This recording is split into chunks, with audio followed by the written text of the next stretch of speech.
Okay, reconvening the Committee on Ways and Means and Energy, Economic Development, and Tourism.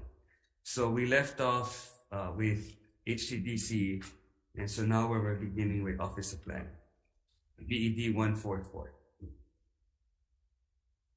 Thank you, Chair. Good morning. Chris Anayasu, DBIT Director, with Dane Wicker, DBIT Deputy Director. So, as you said, BED 144, Office of Planning and Sustainable Development.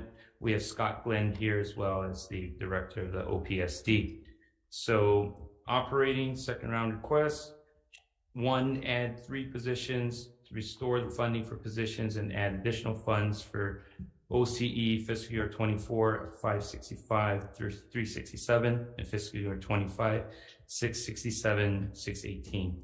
So adding a public information officer, a chief climate officer, a procurement specialist positions, and funding for administration due to increase in program size. What was the last position? Procurement specialist. So PIO, chief climate officer, and a procurement specialist. Thank you. Procurement. But doesn't DBIT already have a PIO? DBIT does have a PIO. So why are you asking for a PIO? This is for the OPSD specific.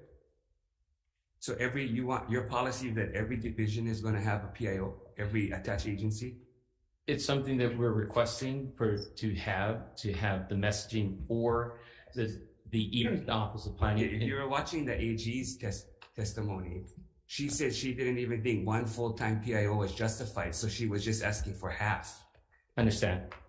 And you're asking for 1 PIO per division and attached agency.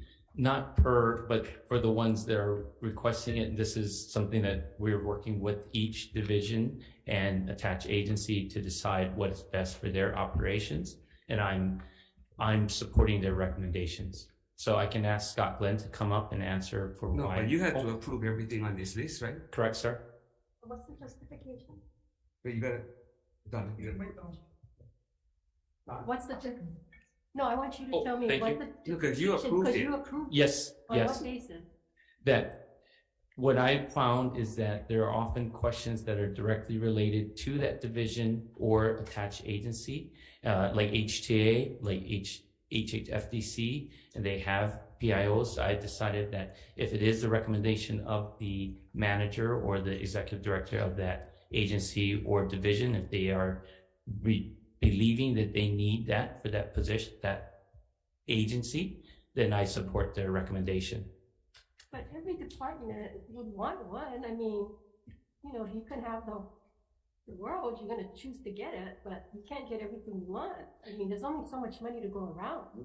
If it's going to come out of your pocket and you have to pay for it, would you approve it? That's the thing. This is taxpayers' monies, and it seems like it's Christmas and you're just approving everything.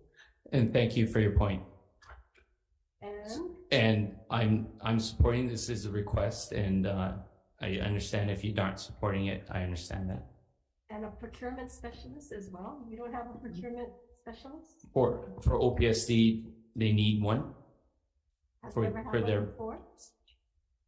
Can I ask Scott Glenn?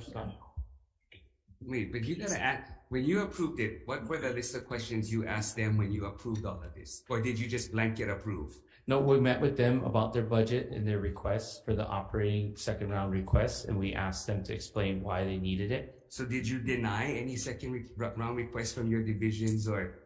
No.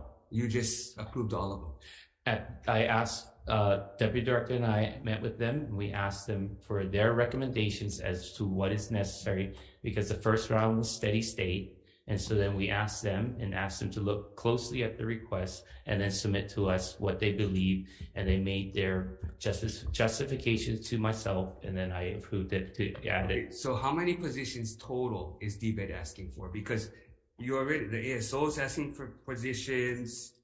I mean, every division so far is asking for, how many total?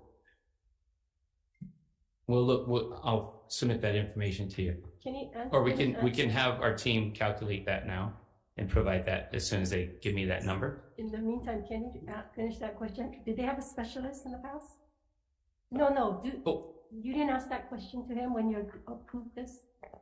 I did not ask that Why? question because, as I said, if they recommended, No, but you gotta look, anybody might recommend it, but, you know, did they have one before? How many procurements do they do?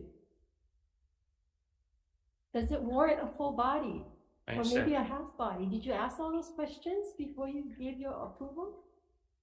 I did not ask that question. But isn't that what the head director need to do? Thank you. Just thank you. I mean, I can't say that I did ask that question. I'm but sorry. shouldn't you be asking that question? Will you be asking that question? So maybe you should come back to us after you ask all these questions and then ask us for the position. Fair point. Okay, Send so that information to us as far as if they had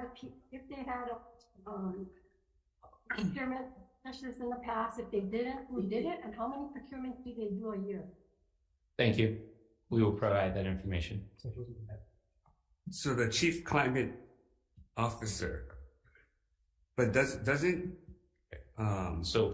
So we're asking, I'm sorry, Go Chair. ahead. So we're asking for 12.5 and then 26. wait, So 12.5 yeah, and so I'm looking at the down. So 12.5 is permanent and 26 temporary. So for a 28.5 total.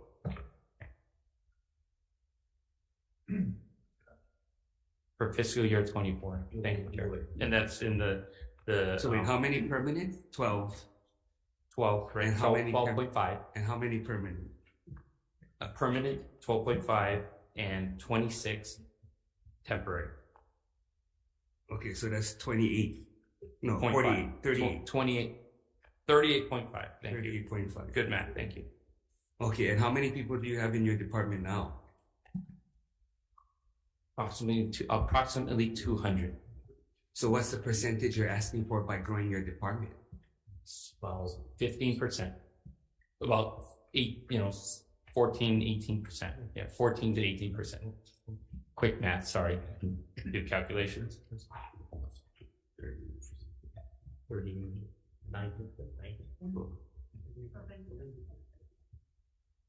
No, but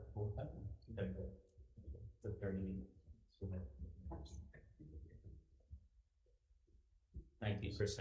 No, that's Right? 38, 20%. 200. Yeah, 20%. correct. 19%. Yes. 20% growth. In every department came in for 20% growth. How What I'm can you saying- justify 20% growth? Thank you. I can justify it by saying that the majority of Governor Green's initiatives are running through TVET, affordable housing. Yeah, but what are you doing with the existing 200 people then? So if that's the case, we get rid of the 200 and we give you the 40, if that's what's going to take to move the governor's initiative. No, sir. Thank you. But this is our request because based on what the managers and executives that I met with have recommended that they need for their purposes and to complete their mission, and I'm supporting their request. There's no fiscal restraint. How do you manage the existing staff that you have now to achieve those goals? Yes. Did you ask? Yes. And then we explain what their mission is, what they're doing, And they said they couldn't do it? they're saying that for their purposes, this is their request in the second round. Sure. Senator Favela. Young question. So how did he operate prior? With the current positions. Okay, I mean, it's going to be faster, quicker, efficient, or what is it? Because you hire this procurement and say what Senator Kim is saying. Hire the procurement. They do 2 a day. Are they get on salary? Are they going to get a pension? You know what I mean? You got to justify the workload that they're going to put in that's going to benefit the taxpayers. You know what I mean? I don't know. I mean, this is he said about the AG. The AG never even let me have the position. When we were talking about the positions on the AG. But then you want one in every single department? Wow. Okay, I guess I don't know how you guys can do that, but maybe call up Mike McCartney, ask him how things was running before you came up with these other positions. We like know how EBED was operating in these departments without the positions that you're asking for. We like know, because if they're telling you now, you knew, oh, we would like this, and this, what is the justification of your backing it up? Okay, show me why you need them. Senator Sears is asking you that, and you're saying you did it, you're just taking their word and you supported them. Supporting them, you need facts. Yes. Because you're talking about taxpayers' money. Yes. So, to me, if they're asking for this, they gotta justify them in the work. When I was under McCartney, we was very lacking in this area. You know what I mean? And maybe that's the reason why we need the man or extra bodies. But other than that, you gotta show us why you need that extra bodies and positions. Thank you. Chair. I will reach out to former Director McCartney. Thank you. Okay. I have a question before you go on. So part of your justification appears to be that the governor's initiatives are coming out of your department and your attached agencies. Let me ask though, for the additional positions you're asking for, the 12 permanent, have you filled all your vacancies? Can any of those positions also do the same kind of work? Because I'm looking at your vacancies and they appear to be in some of the same divisions and catch agencies that you're asking for additional bodies in. Great question. Thank you, Senator and Vice Chair. So yes, we have asked each department, agency and division to fill vacancies, and we're tracking them as well. I think we have 56 vacant. And so they are actively recruiting and filling and working with DHERD and our teams, especially for the exempt, to get those qualified people in and doing interviews. And so that is in these positions, if approved by this group and the House as well and agreed upon, will be then filled as those positions come online. So well, your additional positions, you're not going to fill them for at the earliest 6 to 8 months from now. But you have these vacancies. I don't know to what extent you've filled some of these vacancies already, but I mean, some of these are either could be redescribed or repurposed for kinds of things that you're asking for today. Thank you, sir. Yes, we will look at those closely, and they are in active recruitment, especially the ones that are civil service. That takes a little while, so we are interviewing. I know for our office, we're interviewing for the fiscal officer position, BED 142. So for the 12.5 permanent positions, are those all exempt then that you're requesting? I mean, what's the difference in terms of recruitment?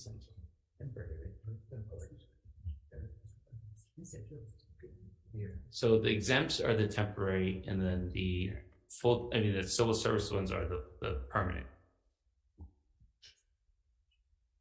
All right, thanks. It's a combination. Sorry, it's a combination of both. I'm sorry. I can get that breakdown for you. Sorry, I've been told it's a combination. But you don't know by now. I don't know that to that detail. I'm sorry. You don't know which are going to be civil service, which are going to be exempt. We have them broken down in the request. What about the major ones? The chief climate officer, is that exempt or civil service position? Those are all exempt. So the 3 in The OPSD 144. are all going to be exempt? No, Scott, that's only Japanese. Those 3, yes. Scott can answer those direct questions for BED 144. All right, so chief climate, the PIO, and the procurement person. Specialist. Okay. Senator Marwaki. Yeah, just under clarification, so you've got a number of agencies and you kind of just took whatever the administrator said without looking at what you currently have in that division. Can you give us a breakdown of your criteria for priorities so that we can see why you're adding and not using positions that you already exist? Sure. Because it seems that you're adding, but you're not really re-looking at what's the function of the department. If in fact the department is economic development and moving in that direction, the positions and the work they do should be evaluated as well before you start adding positions because administrator says they want a position. Thank you, Senator. And to answer that question, respond to that statement is that is correct. We did meet with each manager and administrator and ask them, to look at their second round requests, let us know what they believe is necessary for them to run their department or their agency and division, and then we agreed to them. So how many people in OP now? I believe it's 31. 31 permanent, 8 temporary. So 38 people. 39 people. Thank you. 39 people, and you're asking for how many more for OP? This request is Permanent. 12, yeah. Because if you look at your guys, It's 12. if you look at your org chart, you have several divisions in there that should be able to accommodate some of these things that you're asking for.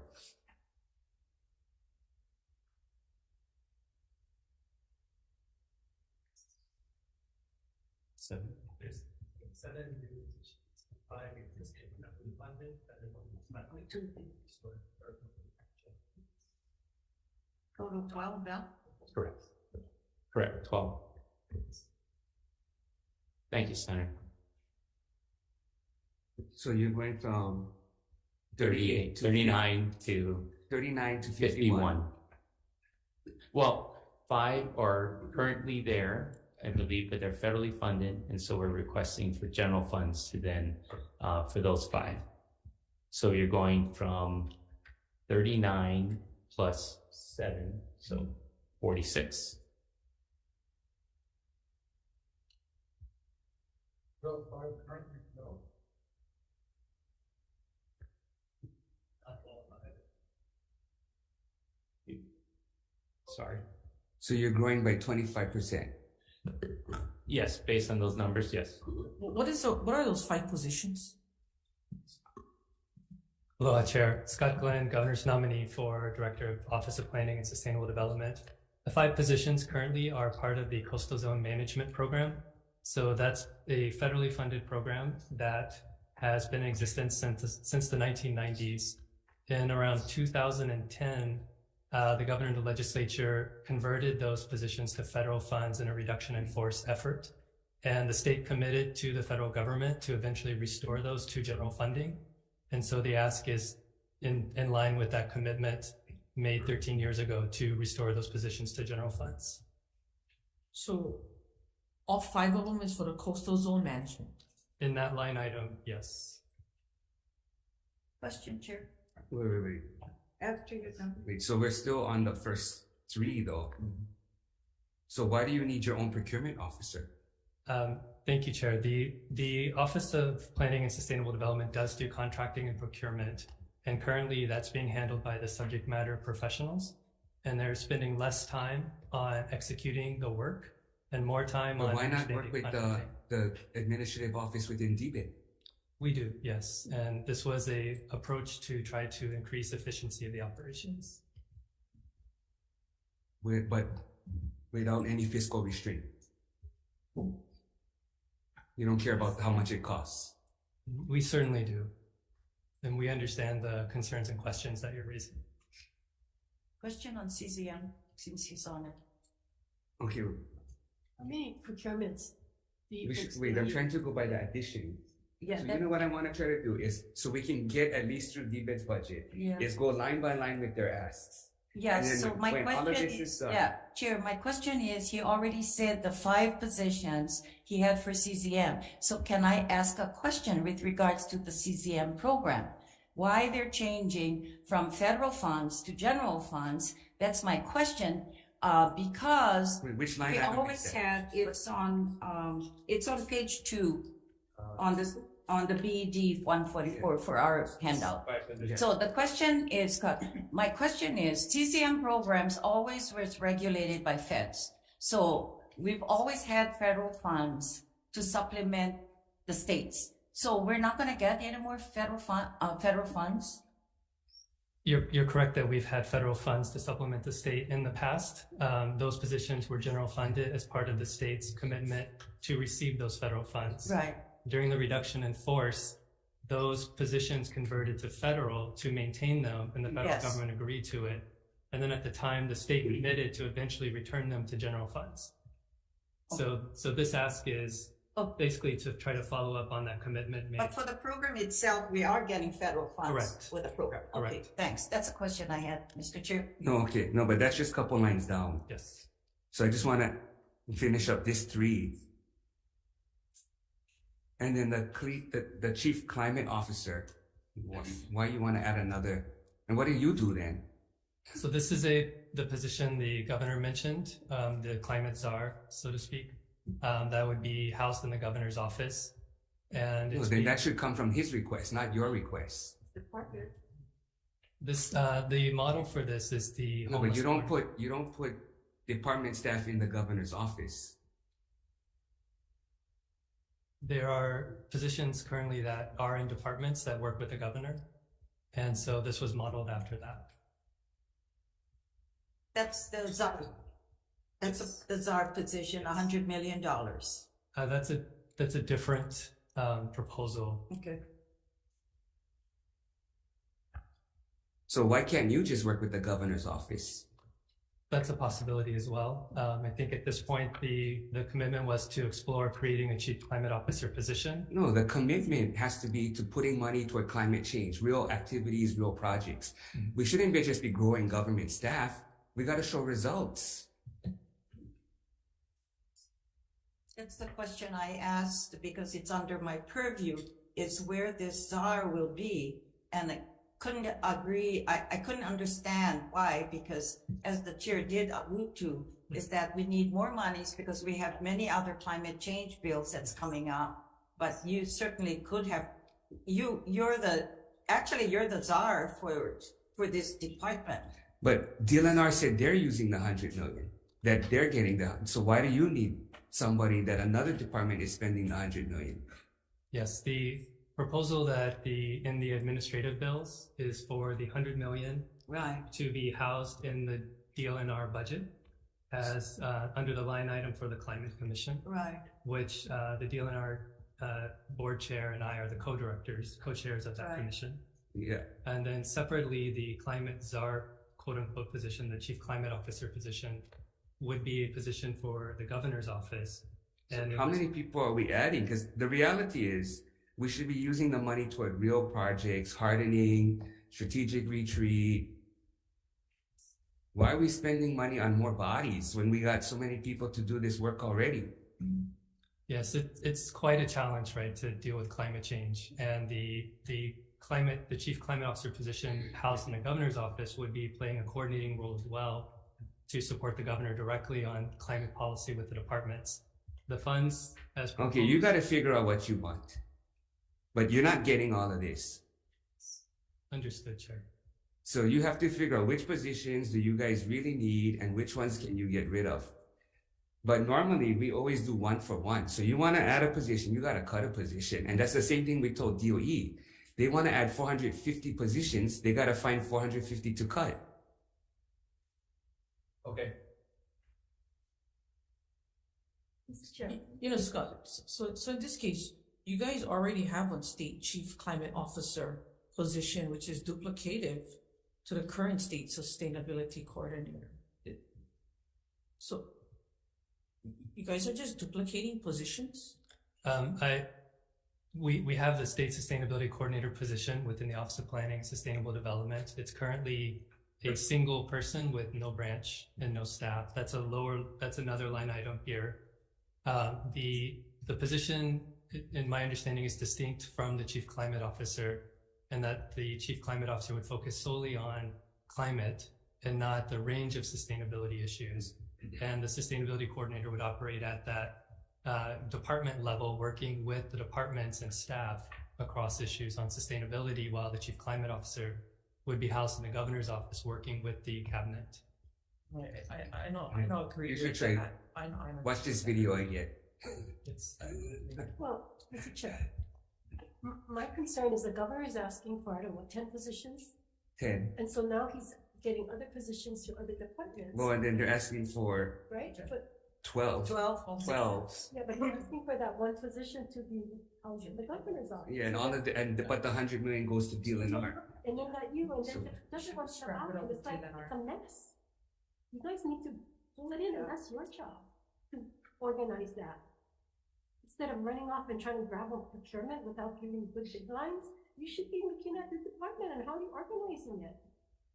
That's gonna tell us whether or not you're gonna make a good director or not. Sure. 20% in growth, but then where is the movement on diversifying, real growth of diversifying the economy by 20%? At the minimum. Yeah. We're working on that plan, and that was part of part of that moving the needle presentation that Deputy Director And did. Office of Planning is under DBED, right? Yes. Economic Development. So if he's going to move toward climate change and things like that, we should move all of those functions to DLNR. That's the question I Because raised. DBED really should be focusing on diversifying our economy. Makes sense. I believe OPST has a big role with affordable housing development, land Yeah, use but that's not what he's commission. talking about.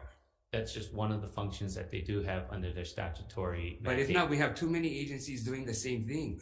Exactly. Mr. Chair, I'd like to add as chair, the purview of this particular 144 belongs in my committee, and I chair water and land. And I've always felt, why is this in DBED?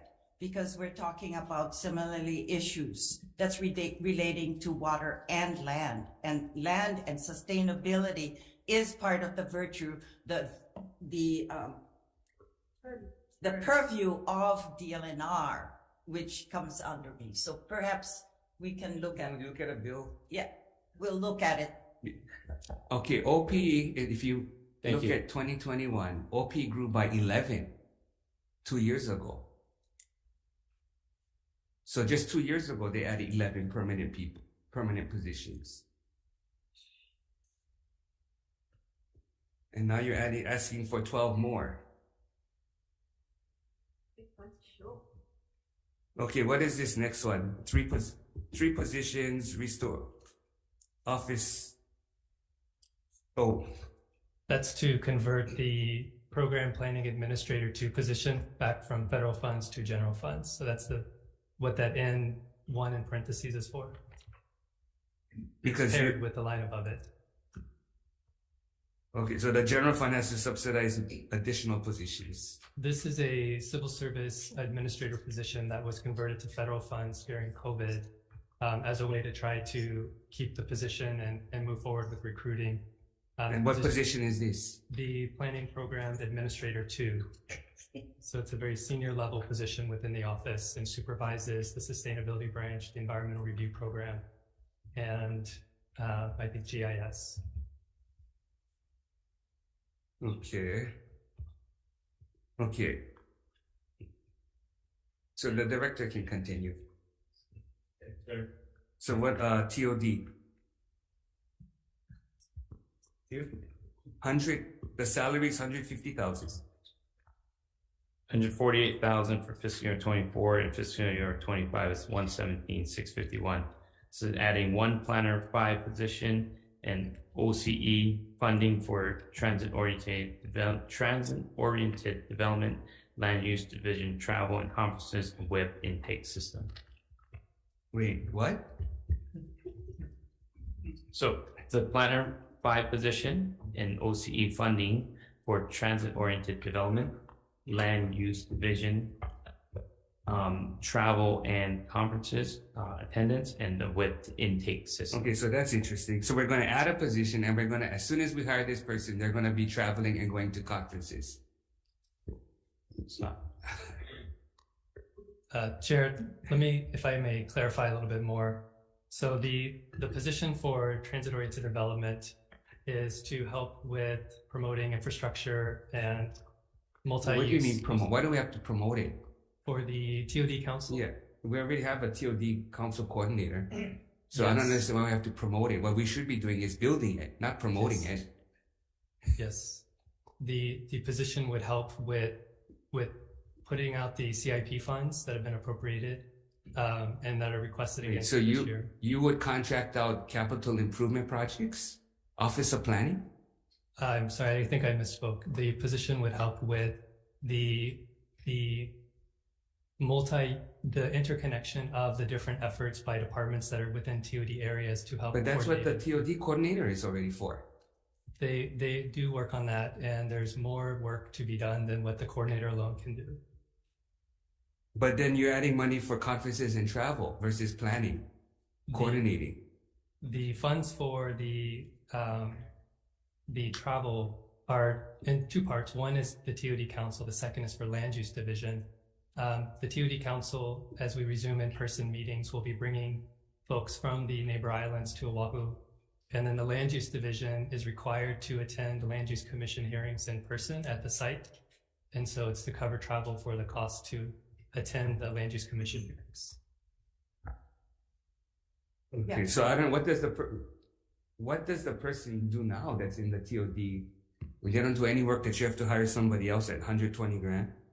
They work a lot on the TOD work, and there's even But more we to haven't do. even built any infrastructure yet on any of the state lands for TOD. We're already seeing the benefits of the CIP appropriation for helping with TOD. For example, we have a project in Hilo at the Lanakila Homes with the Hawaii Public Housing Authority, where with the funds that the TOD Council helped to contract to the county and HPHA, we're able to help integrate complete streets and connectivity to schools. So what is DOT? colleges But DOT is working on that. as well, yes. And so these funds went to help. Wait, I don't get, how many departments do we need to do the same thing? The departments have specific missions where sometimes the needs do not map directly onto the mission. And by helping to bring departments together, we're able to better integrate. Well, that's called the their- governor's office, though, that brings departments together. Yes. And Okay, office- why don't we move on to the next one? Add one position. Thank you. Add one legal professional to handle housing stimulation and enforcement. That's with the Land Use Commission. It's currently estimated that somewhere between 45,000 and 65,000 housing units have been approved by the LUC, but not built. Many of these projects were approved before the LUC was given power to enforce its decisions, which is in the 80s and 90s, and were not subjected to time constraints. So this position will identify the projects that have been developed and then work with them to move these forward. Okay, so you tell me what that means. Well, what that means is the Land Use Commission has, as when it changed from, say, ag to urban, and then they approved projects, and then these projects have not moved forward. And so, in speaking with Dan Orendenker and their team, they're working with the housing. Okay, so isn't that a good thing for us? We still have open space because they never moved. So what are we enforcing? We're making sure that as they have permitted required conditions upon their move from, say, ag to urban, that they are following up on those conditions, and one of them is building housing, is my understanding. Okay, so how are they going to enforce? I would like to call Mr. Orendenker to answer that question.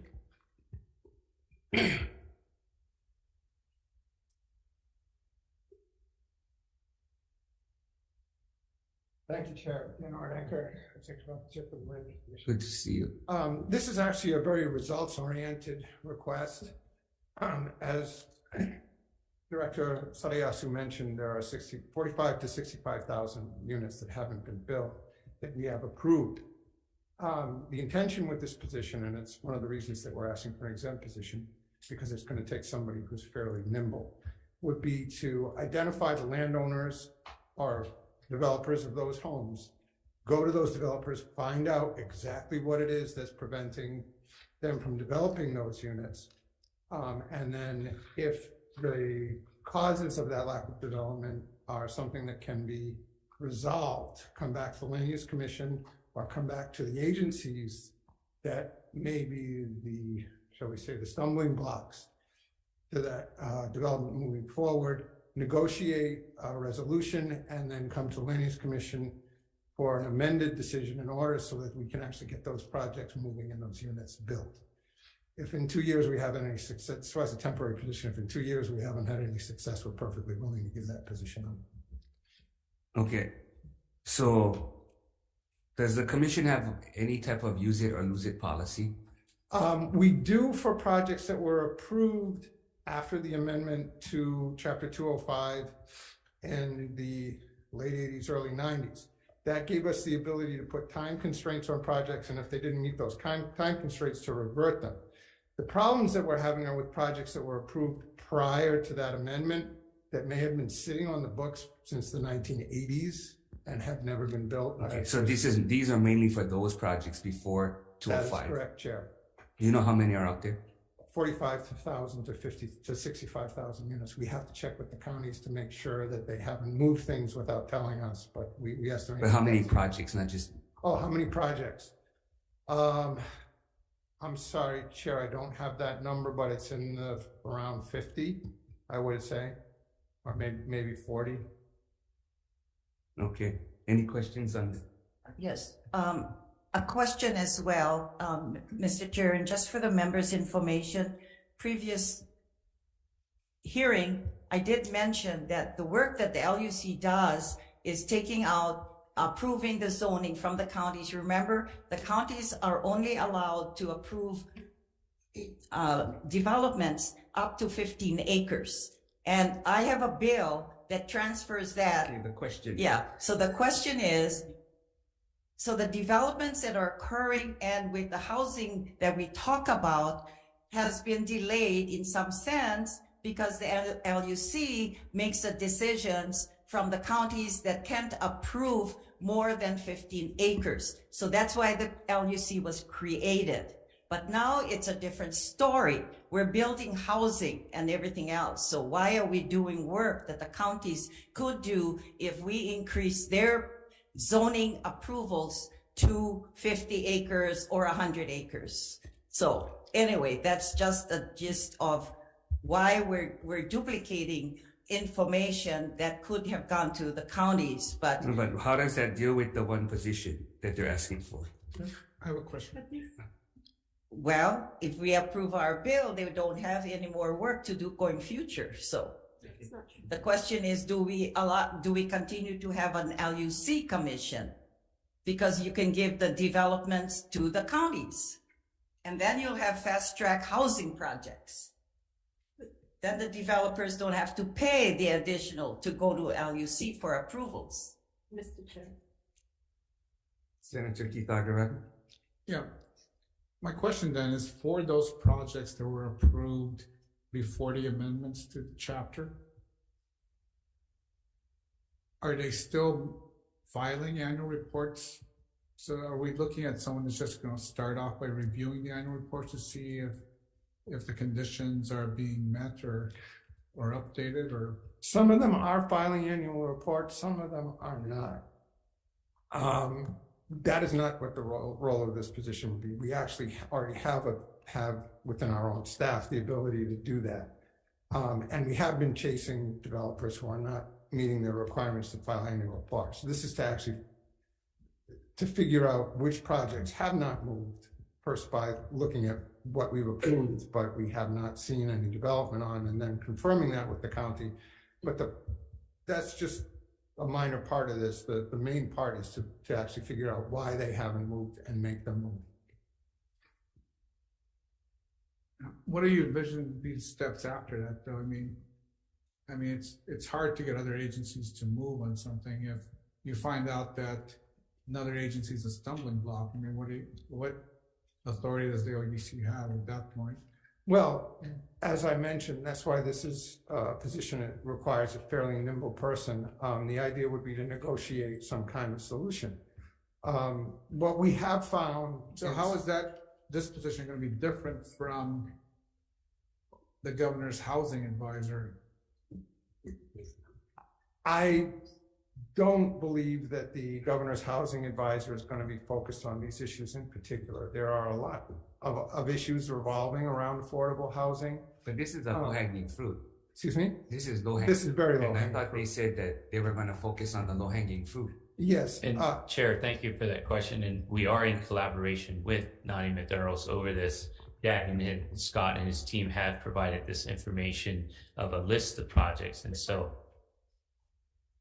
they are collaborating. It's something So what's the slight difference that you see then in terms of what the housing advisor is going to be doing and what this position could be doing? well, the housing advisor, is my understanding, and Director, you can correct me if I'm wrong, is, Well, you don't have to guess. You can let him answer. okay.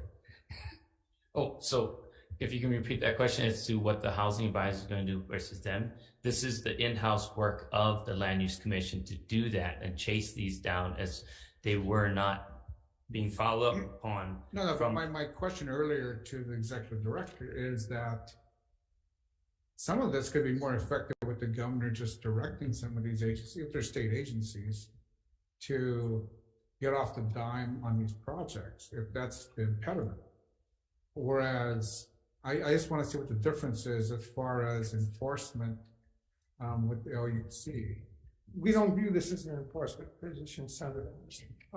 We view this as a housing stimulus position. And the governor's housing advisor will be looking at the entire spectrum of issues that are causing problems in the housing market. Our goal with this is to support the housing advisor in this one small area of existing approved homes that have not been built. But the number you mentioned was about 45 to 60,000 units, is that right? That's correct.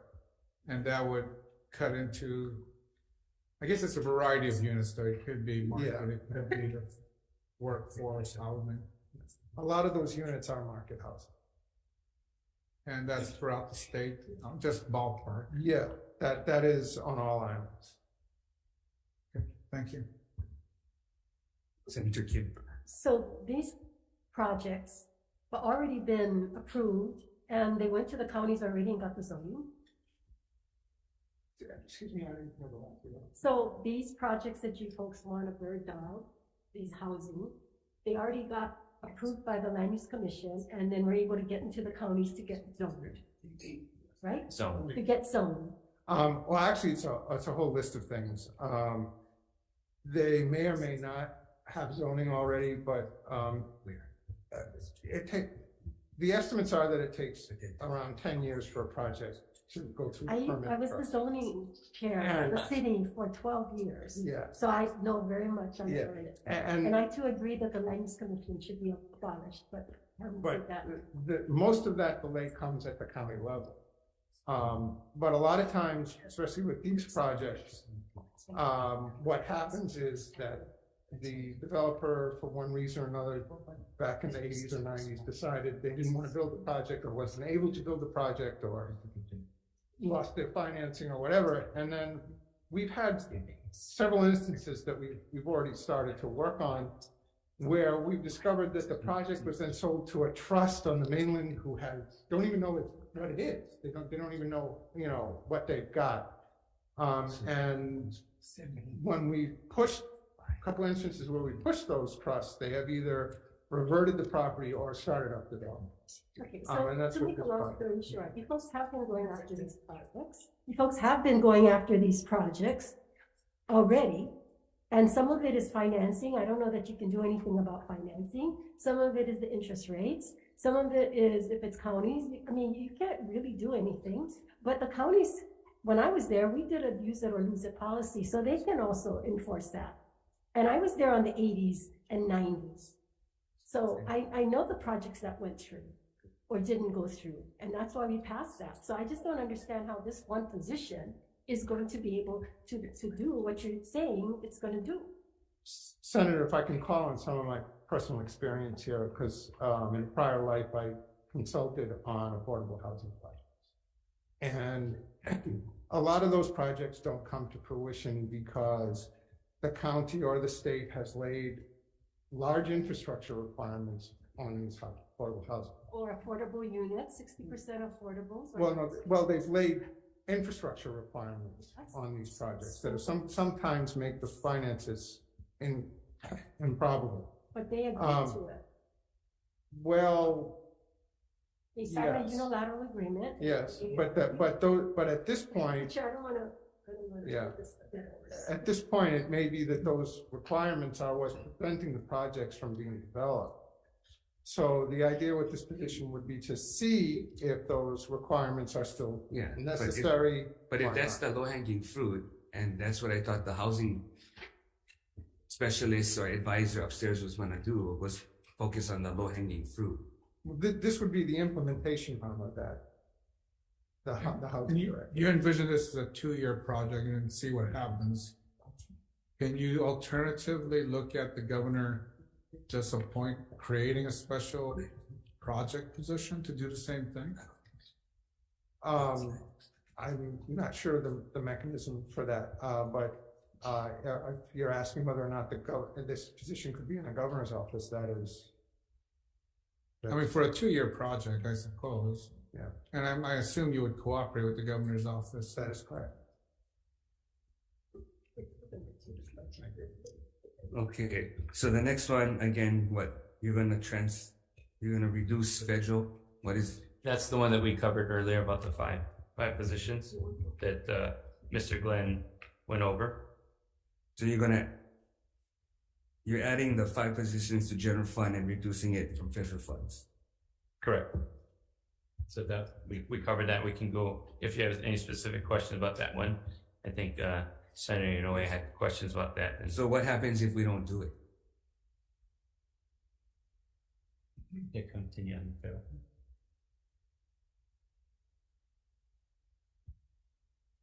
Chair, if the positions are not switched this year, they would continue on federal funds for the time being. Okay, perfect, thank you. Okay, the fifth line, increase services on a fee to support the administration of HRS Chapter 205A, fiscal year 24 at 500,000, fiscal year 25 500,000. Fee for what? It's a federal match as part of the state's commitment to the federal government to support Hawaii CZM program. Current state match is about 10% or 240,000. But a fee is some kind of charge, right? So is that described wrong? Chair, it's just the technical language described in the grant conditions by NOAA for the CZM program. It's in effect the program money and the local match that we would provide as the state for So the federal fund. what's the federal match? Right now, it's a 10% of the federal amount. So we are contributing about 240,000 in general funds and receiving 2.5 million from NOAA. And again, this is part of the previous 2010 arrangement with the federal government when we had the reduction in force and switched to federal funding of general funded commitments.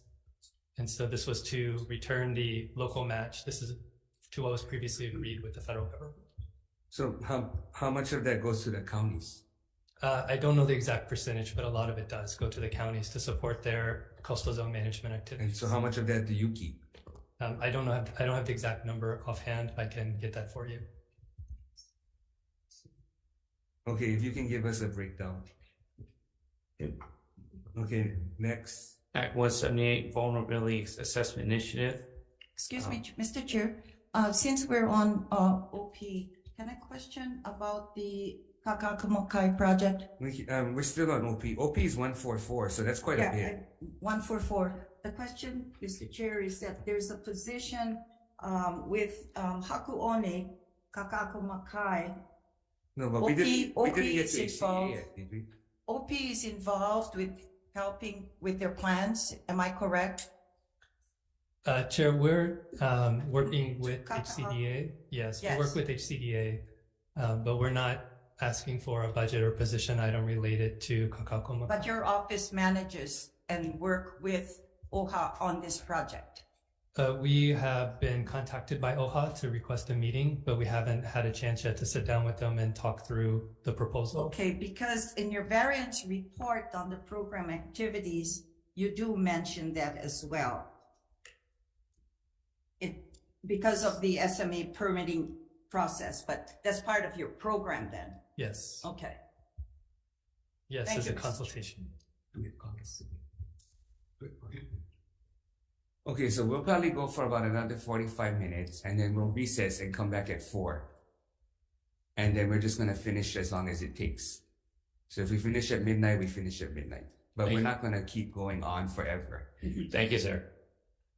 So 45 minutes and then come back at 4 p.m. today. Thank you. Because if not, it's starting to interrupt with committee work. And so we have to get through your budget. Fair. Okay, next one. That's where if you can, that's the whole reason I want you to describe it, is if you can explain it where we can understand it and not have too many questions, then we can keep moving. But if you're going to constantly calling people up and we're going to take forever. Understood. So you have to be concise as to why you need that money. Right. Okay. Sixth line is the Act 178 Vulnerability Assessment Initiative. So sea level rise and coastal adaptation development to standardize process and to conduct vulnerability assessments to state managed structural facilities. Act 178, which is Session Laws 2021, is to create a process for agencies to assess their vulnerability and assess options for adaptation. This initiative has no sunset date, is codified as HRS Section 225M-9.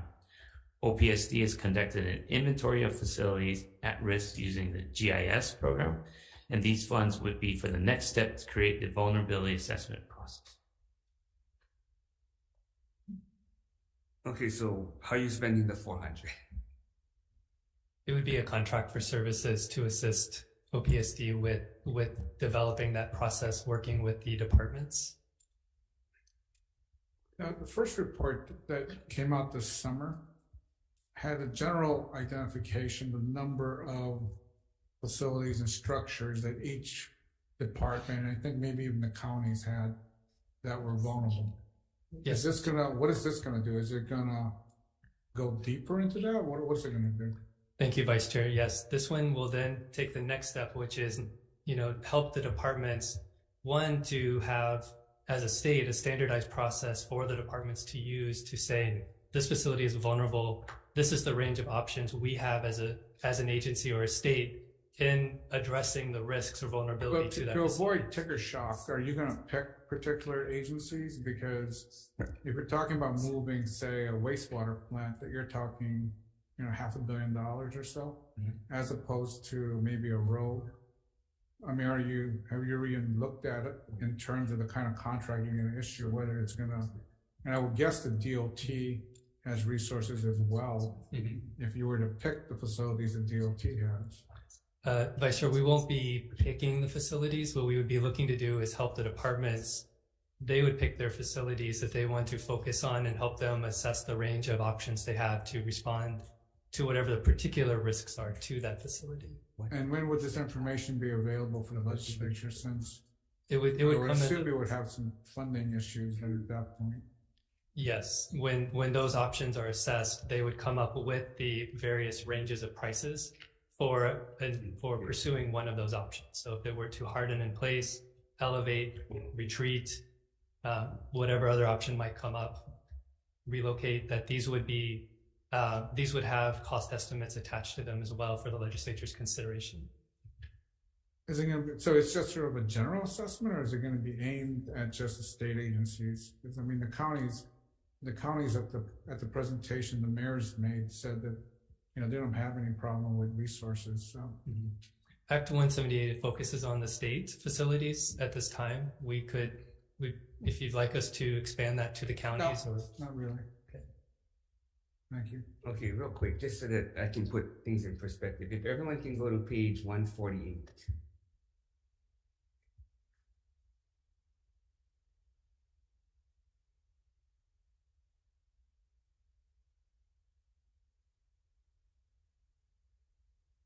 Everybody's there? Table 2, Chair. Table 2, yeah. So if you look at the second fiscal year, it says here fiscal year 2024. If you go to the top left corner, it says 78,714,700. Okay, that's DBED's current appropriations from the last budget. But when you minus out the 61 million, which is right next to it, that minuses the non-recurring costs. So then their base is really 17,836,000. That's their base. But when you look at all the budget requests, they're going to increase minus the housing money, which is about 450 million, minus HTA, which is about 75 million. Their base, DBED's new base goes to 63 million. 17. So that's from 17 to 63. So they're asking for a 253% increase from their base. Got it. So that's why I'm asking all these questions, because they're going 253%.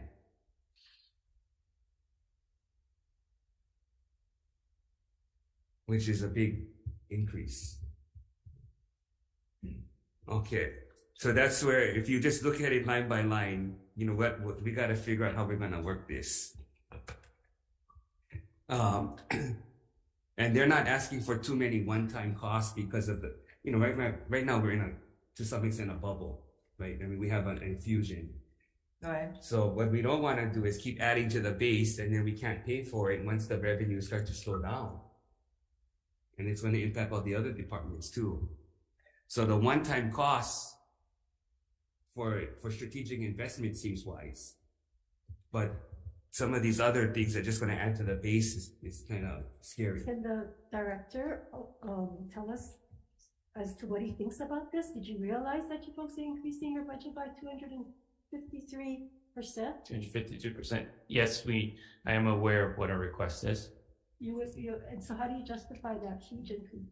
Thank you for that question. I rely on the subject matter experts. As Senator Vela said, I am new to this the director role, and I am relying on the persons that are leading their agencies, been selected by their boards, or been with the division, and so I'm relying on their expertise to advise me, and I've taken their expertise and listened to them and have supported their requests. Yes, you've said that many times, but the whole thing is a good leader is one who watches, reviews, watches before you come in and ask for 253% increase.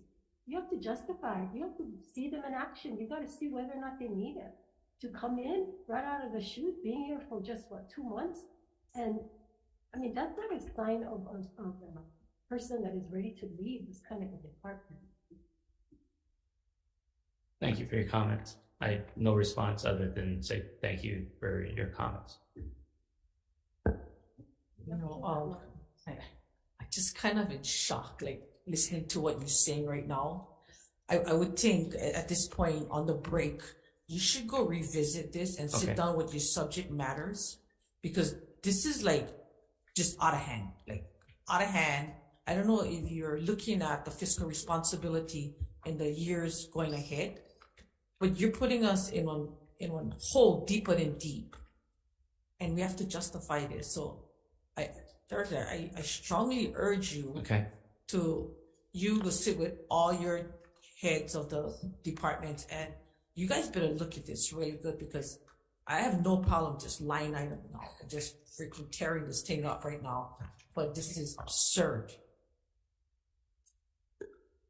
Okay, what is the extra 5 positions you're asking for?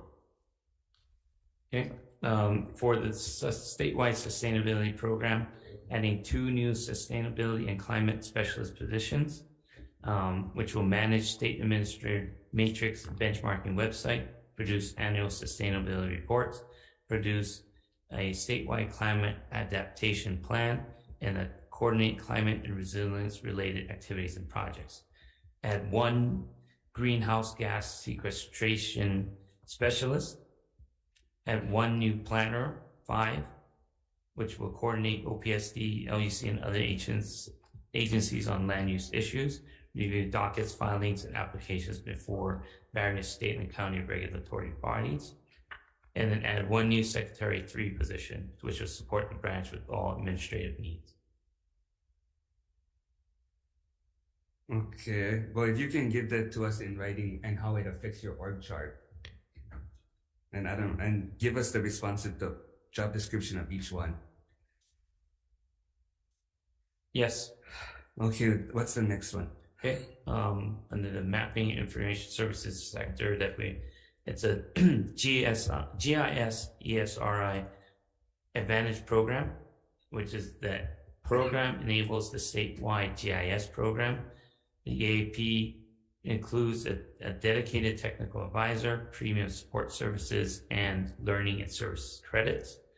ETS used to include it with their enterprise agreement with ESRI, but for the last 2 years has not because of budget cuts. So the last 2 years were funded by using a combination of OPSD funds with funding contributions from DLNR, DOT, and HAIMA.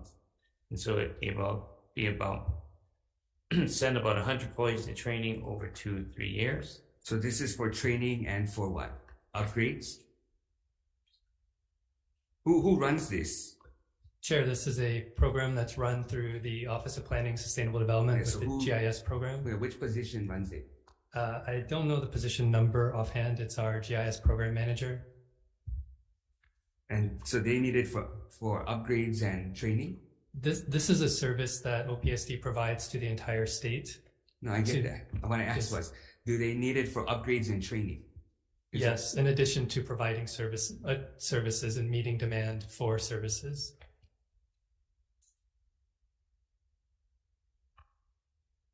Wait, if they're providing the service, then why? I don't understand the. Yes, sometimes the technical issues are such that the in-house staff are not able to resolve it. And so this is that external support that can be reached out to on demand, on call. Okay, if you can give us a breakdown of those amounts. Chair, please. can I add to the GIS? So the cost you're asking for 177,000 for the ESRI program, is that a continual GIS? Is that the contract? It is a contract, and it's something. This is a continuing. Yes. Chair. Okay. So the first year you're asking for 177,000, and for FY25, 182,000. Yes, Chair. Okay. Thank you, Chair. Okay, next one. All right, add 2 positions in funding to support the statewide GIS program. The GIS program currently has 3 full-time staff supporting the program, including the legislature and most departments is who we service. Add 1 general professional 4 and 1 IT specialist 4. And so Okay, but if you're gonna ask for the 177 right above with the explanation you just provided, why do you need the 2 extra positions? Chair, the 2 positions would be to build the in-house capacity to service more of the state's needs for GIS services. The first position would be doing more of that service Okay, work. so of the 2, which is more important? The first one. the general professional 4. Of the 2 positions or the 2 line items? Of the 2 line Oh, items. sorry. The previous one, sir. The GIS Esri Advantage program is the higher priority, sir. Okay. These are all listed Well, in priority order. They are, except they all say 1. If you look at the column, department priority, they all say 1, and then there's a couple of 2s, and then they all say 1 again. So it's difficult for us to determine what's really the priority. So I'm not sure whether the director just went with 1s. Yeah, we went with 1 because we, at the recommendation of the team, list them as the highest priority, and then the others, the 2s, are lower than. But you understand what prioritize means, right? We were grouping them, and so No, next time I can do 1 through 15, say, or 1 through 17. Yeah, because it doesn't give us any indication as if we need to fund something, what's urgent or really important for the department to function. If it just says all 1 and then a couple of 2s, I think you got 1, 3 in here. Yes. Restore secretary for film branch. Sorry, Georgia. Question. Senator Kitani. Yeah, so I noticed on your, the 5 positions you're requesting, 3 of them are temporary. How long are they temporary for? Because you're asking for them in the following year also. Thank you, Senator. I'm not sure. I have to get back to you. Okay, well, I think that's important to know. Yes. The other thing is that I'm not sure if you guys have checked with the DHERD as to the types of positions you're asking for. How many are out there unfilled and they're not able to fill them? Mhm. Thank you. I will check with you. Okay, so you're asking for the 2 positions, but you still have vacancies in planner vacancies. We do have vacancies. We're in continuous recruitment to fill them, and so far our offers have been turned down or not accepted, or not able to extend the offer in the time that they've accepted another offer. Makes you think you can fill these seats? I'm sorry, What Senator. makes you think you can fill these if you can't even fill the ones you have now? That's a good question, and But isn't that the question you're supposed to be discussing? Yes. Before you come to us? yes, these salaries are at a different level than those positions, and we believe these are competitively, the request for these positions is market competitive. Then take those 2 positions and turn it into 1. So this ends up being at what, 45,000 each? These 2 positions? The FY24 is the half salary, and FY25 would be the full, so about 70,000. And how does that compare with the current salaries of the ones that are vacant? I believe these are a little higher, and How it's much higher? I don't know offhand, Senator. Chair, I have a question on the contract itself to ESRI. Does that include positions, or that's just the software, and who's running the programs, and is that an ongoing cost, or are you then training these 2 positions to carry on and it would reduce the amount that you're paying ESRI? Thank you, Senator. The contract does not include positions. It's an on-call service as well as on-call training and other resources to support the program. That training would go to our existing staff and these new positions if they were budgeted. So what does the contract include then? It's the emergency kinds of things where a server's out or a data service is down and we need immediate help for it. We can reach out to them and they can help stand it up. They helped with standing up the HAIMA's programs during COVID for the mapping services.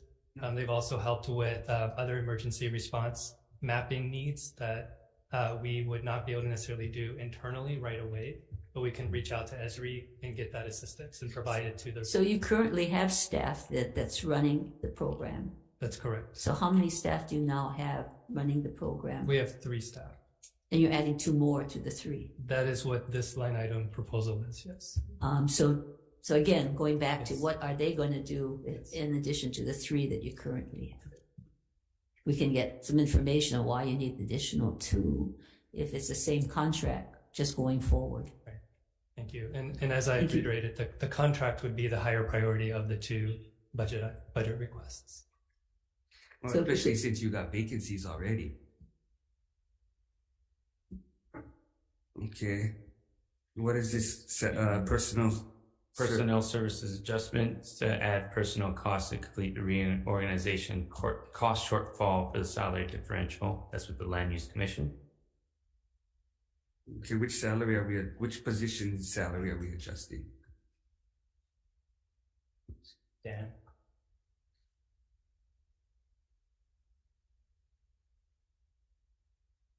You don't have to say person, just say position. We have shortfalls with our planner. Oh, so this is more than one? Yes. Okay. Yes, it's spread out through almost the entire. Because how many positions are in the Land Use Commission? 6. Okay, so this is for all 6? Yes. Any questions on that? Thank you. Okay, Coastal Management Fellowship. Match for federal CZM programs to apply for a 2-year fellow, which is a valuable opportunity to host postgraduate students interested in coastal resource management and policy, and to provide project assistance to state coastal zone management programs. utilization of a fellow advances state coastal management as charged under HRS Chapter 205A. So how does that work? We're going to pay 2 students? Scott?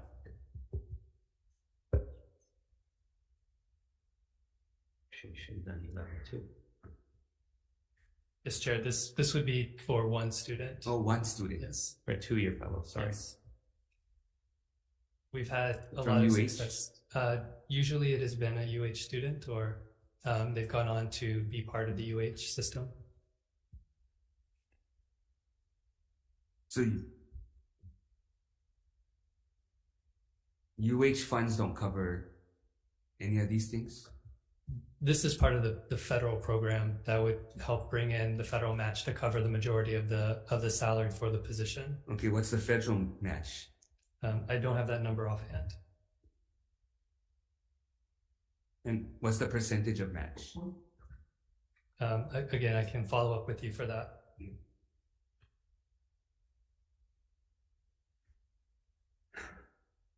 Okay, I'm assuming this next one is Neighbor Island.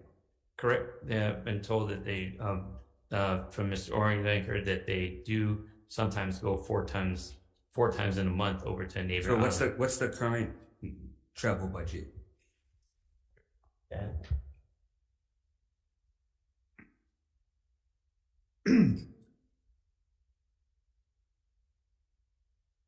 Sorry, Chair.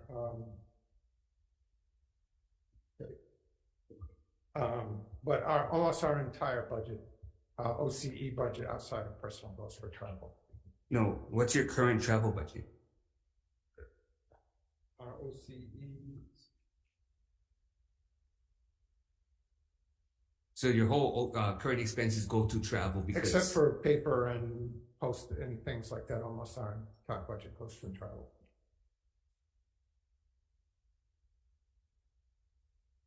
Okay, you get back. Oh, go ahead. No, for your hearings, you're all contested cases. You need to go to the site of the project. So if the projects are in the neighbor islands, you got to go to the neighbor islands. That's right? correct. So in part, your travel is dictated by the projects that are coming in, and you expect that you're going to have a lot of projects in the neighbor islands. We have had very few projects on Oahu in the past several years. Most of the activity that the Land Use Commission currently sees is on the neighbor islands. And lately, those hearings have been multi-days, so. Yes, that is correct, Senator. We do this reluctantly. Unfortunately, we don't control our workload. As you know, it's subject to petitions. And we have been trying to find ways to cut costs with regard to travel, but the Hawaiian Airlines competition has caused us has allowed us some relief, but the hotels and car rentals are. Now that we've come out of the pandemic, you're not able to do the Zoom meetings that you had in the past? We could technically do that, Chair, Senator. However, the neighbor island communities have been advocating for us to return to in-person hearings. And they want to see the commissioners there in person. That is correct, Senator. Okay, thank you. So, Chair. Thank you, Chair. Our OCE is approximately 172,000. Okay, so the percentage is not that drastic.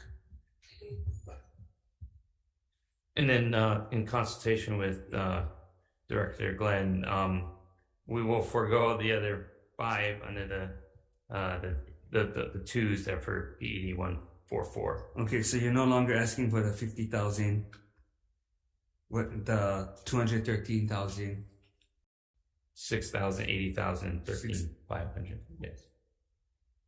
80, and then the 13,500. That's gone. Yes, so all the 2, 144. Yeah. Okay, so let me just so you're no longer asking for data acquisition 50,000. Yes. Okay, you're no longer asking for environmental review program additional funds 313,000. 213. No. You're no longer asking for travel to NCGIC conference, 6,000. Yes. You're no longer asking for database design and development, 80,000. Yes. And you're no longer asking for Marine and Coastal Zone Advocacy Council travel. Yes. Okay. So moving to BED 150 HCDA. Okay, so but if people do have Office of Planning questions, what I want to try to do is just get through the budget, and then we can come back after to ask specific questions that you might have, we need follow-up on. So I'm not cutting it off. I just want to get through it. Yeah. Okay, BED 150 HCDA, asking for one secretary position. Justifications in 2022, 2 new areas of responsibility were established under HCDA, the Pulehunui Community Development District and the Transit-Oriented Development Infrastructure Improvement Districts. As a result, the 4 county transit-oriented infrastructure improvement district boards are constituted.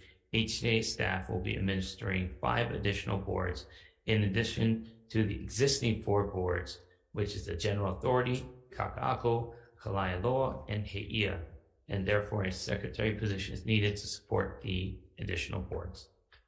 The salary is only 25,000. That's Oh, I see. I see. Yeah. Please. 6 months.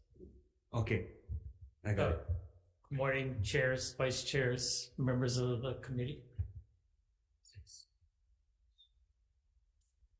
Okay, so this is kind of what I tried to allude to earlier, where this, because HCDA actually does construction. Correct. So a lot of the infrastructure, this kind of position will help get real projects out. Yeah, Senator, I'm trying with the agency to do more with sort of what we have, trying to work that way. So just by way of context, this secretary position is intended to help support our existing clerical staff to.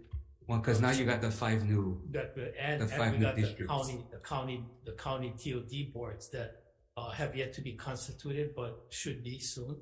And it's also going to support the other areas where planning and development and as managed within our department. Okay, so do you guys have a plan on, I'm not sure, did you request for CIP for any infrastructure in any of the 5 districts? We did. You did? We did. Okay, we'll get back to that. Yeah. Okay. And then, Senator, if I may, the other 2 entries on page 2 of 4, the sheet you're looking at, is really just, again, my way of trying to make my planning and development department efficient and align it up with what our strategic plan and vision is for the agency. So I split up the planning and development department into 2 branches. One is a planning and development that takes care of regulatory and permit review. Then the other branch is capital improvement branch that's going to take care of capital improvement, like infrastructure work. Yeah, actually like get the contracts out. Exactly. And these 2 sort of transfers that you see are just housekeeping measures.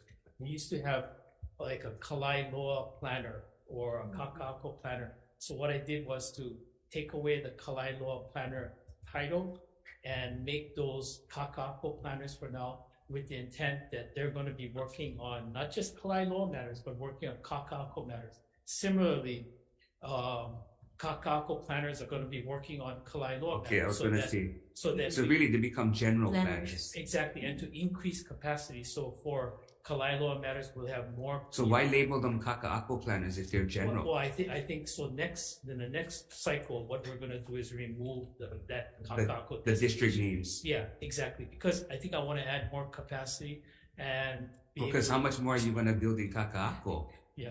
You just have that one project left, right? That road. No, there's roads, and oh. Go ahead, Senator. So I think there's more to be done, Senator, in the central Kaka'ako area.